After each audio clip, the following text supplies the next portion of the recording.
India, रंगों से भरा देश, अलग अलग संस्कृतियां और इतिहास तो पुराना ही है। प्राचीन सिंधु घाटी सभ्यता से लेकर आज के इकोनॉमिक पावर हाउस बनने तक इंडिया का सफर चैलेंजेस और ट्रायम्फ्स दोनों से भरा रहा है।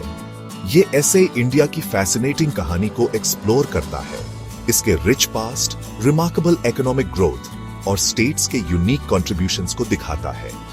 ये इसके लोगों के रेजिलियंस का प्रमाण है और फ्यूचर के लिए होप की किरण है। इंडिया की ताकत इसकी यूनिटी इन डाइवर्सिटी में है। एक ऐसा देश जहां एंशिएंट विजडम मॉडर्न टेक्नोलॉजी के साथ रहती है और ट्रेडिशन इनोवेशन से मिलती है। हम टाइम ट्रैवल करेंगे, इंडिया के इकोनॉमिक एवोल्यूशन के थ्रेड्स और इसके डाइवर्स स्टेट्स के रोल को ट्रेस करेंगे। मेरे साथ चलिए इंडिया के पास्ट, प्रेजेंट और फ्यूचर की टैपेस्ट्री को एक्सप्लोर करते हैं। इंडिया की कहानी सिंधु घाटी सभ्यता से शुरू होती है, जो सोफिस्टिकेटेड अर्बन प्लानिंग और एडवांस्ड सिविक सेंस का प्रमाण है। फिर आया वैदिक काल, जिसने हिंदुत्व की नींव रखी और इंडिया के स्पिरिचुअल ईथोस को आकार दिया।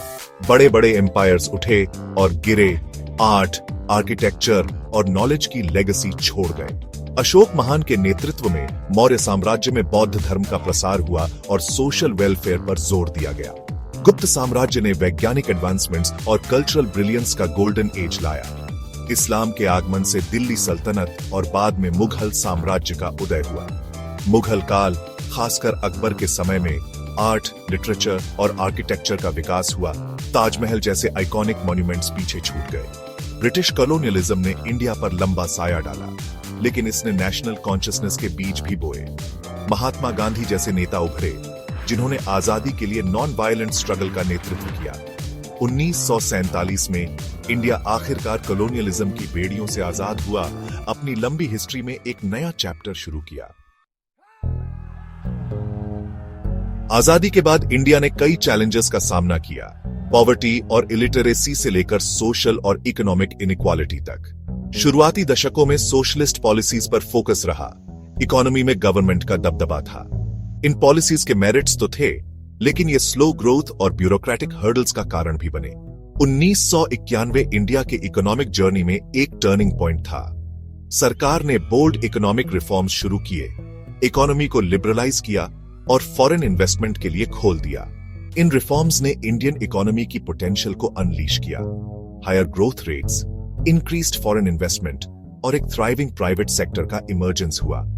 सर्विसेज सेक्टर, खासकर आईटी और टेलीकम्युनिकेशंस, ग्रोथ का मेजर ड्राइवर बनकर उभरा, इंडिया को ग्लोबल स्टेज पर लाया। मैन्युफैक्चरिंग ने भी सिग्निफिकेंट स्ट्राइड्स बनाए, एम्प्लॉयमेंट जनरेशन और इकोनॉमिक डेवलपमेंट में कंट्रीब्यूट किया। आज इंडिया दुनिया की सबसे तेजी से ग्रोइंग मेजर इकोनॉमीज में से एक है, जो इसके रेजिलियंस और इकोनॉमिक रिफॉर्म्स की ट्रांसफॉर्मेटिव पावर का प्रमाण है। इंडिया के फेडरल स्ट्रक्चर ने स्टेट्स को सिग्निफिकेंट ऑटोनॉमी दी है। हर एक की अपनी यूनिक स्ट्रेंथ्स और चैलेंजेस हैं। इससे एक डाइवर्स इकोनॉमिक लैंडस्केप बना है। कुछ स्टेट्स पावर हाउसेस बनकर नेशनल इकोनॉमी को आगे बढ़ा रहे हैं। महाराष्ट्र, फाइनेंशियल कैपिटल मुंबई का घर, सबसे आगे है। इंडिया के जीडीपी में सिग्निफिकेंटली कंट्रीब्यूट करता है। तमिलनाडु अपने स्ट्रॉन्ग मैन्युफैक्चरिंग बेस के साथ उसके करीब है। गुजरात अपने एंटरप्रेन्योरियल स्पिरिट के लिए जाना जाता है, रीसेंट ईयर्स में रिमार्केबल ग्रोथ देखी है। कर्नाटका अपने आईटी हब बेंगलुरु के साथ खुद को एक ग्लोबल टेक्नोलॉजी सेंटर के रूप में एस्टैब्लिश किया है। उत्तर प्रदेश इंडिया का सबसे ज्यादा पॉपुलेशन वाला स्टेट, एग्रीकल्चर से लेकर मैन्युफैक्चरिंग तक डाइवर्स इकोनॉमी रखता है। तेलंगाना, राजस्थान और केरला जैसे इमर्जिंग स्टेट्स भी अपनी पहचान बना रहे हैं। तेलंगाना इनोवेशन और टेक्नोलॉजी पर फोकस के साथ तेजी से स्टार्टअप हब बन रहा है। राजस्थान मिनरल रिसोर्सेज से भरपूर माइनिंग और मैन्युफैक्चरिंग में ग्रोथ देख रहा है। केरला अपने हाई लिटरेसी रेट और ह्यूमन डेवलपमेंट इंडेक्स के लिए जाना जाता है। टूरिज्म और सर्विसेज में आगे है। महाराष्ट्र इंडिया का दूसरा सबसे ज्यादा पॉपुलेशन वाला स्टेट देश के वेस्टर्न कोस्ट पर है। इसकी राजधानी मुंबई एक बस्टलिंग मेट्रोपोलिस और ग्लोबल फाइनेंशियल हब है।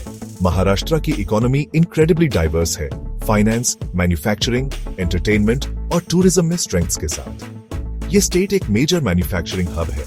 ऑटोमोबाइल्स, फार्मास्यूटिकल्स और टेक्सटाइल्स प्रोड्यूस करता है। इसका एंटरटेनमेंट इंडस्ट्री, बॉलीवुड, देश भर में लाखों लोगों पर राज करता है। बॉम्बे स्टॉक एक्सचेंज एशिया का सबसे पुराना स्टॉक एक्सचेंज मुंबई की एक फाइनेंशियल पावर हाउस के रूप में पोजीशन को मजबूत करता है। महाराष्ट्र की सक्सेस का श्रेय इसके रोबस्ट इंफ्रास्ट्रक्चर, स्किल्ड वर्कफोर्स और बिजनेस फ्रेंडली एनवायरनमेंट को जाता है। स्टेट गवर्नमेंट का फॉरेन इन्वेस्टमेंट को अट्रैक्ट करने और इनोवेशन को प्रमोट करने पर फोकस इसके ग्रोथ को और बढ़ावा देता है। तमिलनाडु दक्षिणी डायनेमो साउथ इंडिया में स्थित तमिलनाडु एक रिच कल्चरल हेरिटेज और स्ट्रॉन्ग इकोनॉमिक बैकबोन का दावा करता है। स्टेट एक मेजर मैन्युफैक्चरिंग हब है, खासकर ऑटोमोबाइल्स, टेक्सटाइल्स और इलेक्ट्रॉनिक्स में। इसका port city Chennai south east Asia का एक मेजर गेटवे है।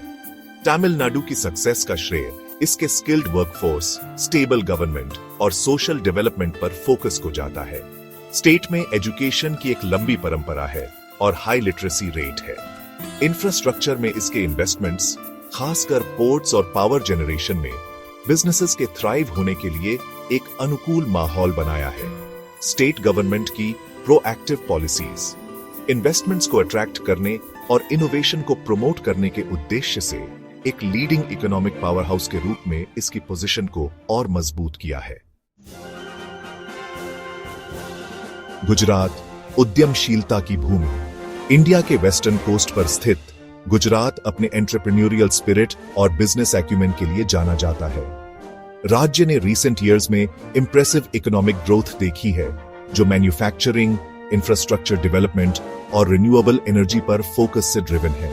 गुजरात एक मेजर मैन्युफैक्चरिंग हब है, केमिकल्स, पेट्रोकेमिकल्स और फार्मास्यूटिकल्स प्रोड्यूस करता है।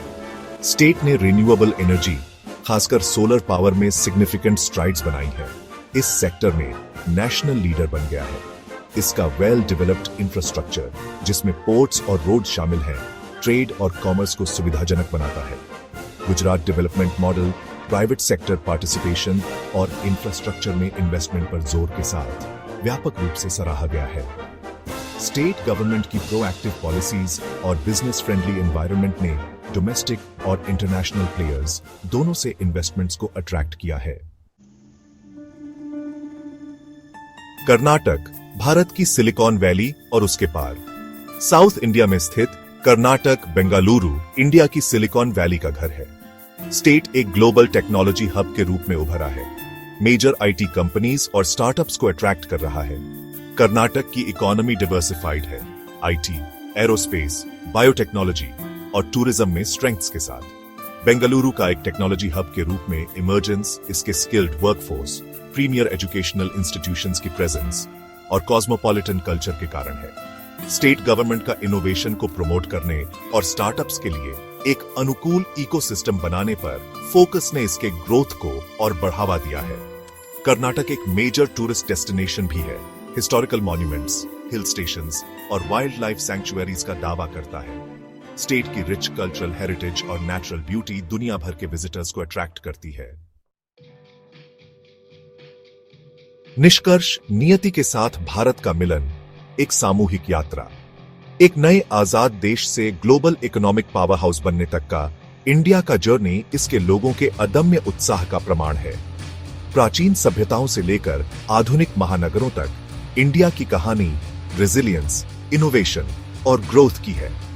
जैसे जैसे हम फ्यूचर की ओर देखते हैं, यह स्पष्ट है कि इंडिया के स्टेट्स इसकी डेस्टिनी को शेप देने में एक पिवटल रोल निभाते रहेंगे। इसके बिजनेसेस, एंटरप्रेन्योर्स और सबसे जरूरी इसकी यंग पॉपुलेशन के कंट्रीब्यूशंस, इनोवेशन और इंक्लूसिव ग्रोथ को चलाने में क्रूशल होंगे। ये एक इन्विटेशन है, एक कॉल टू एक्शन है हर सिटीजन के लिए इंडिया की ग्रोथ स्टोरी में कंट्रीब्यूट करने के लिए। आइए हम मिलकर एक ऐसा देश बनाएं जो हमारे पूर्वजों के सपनों को पूरा करता हो और आने वाली पीढ़ियों के लिए एक ब्राइटर फ्यूचर सिक्योर करता हो। सफर जारी है और सबसे अच्छा अभी आना बाकी है।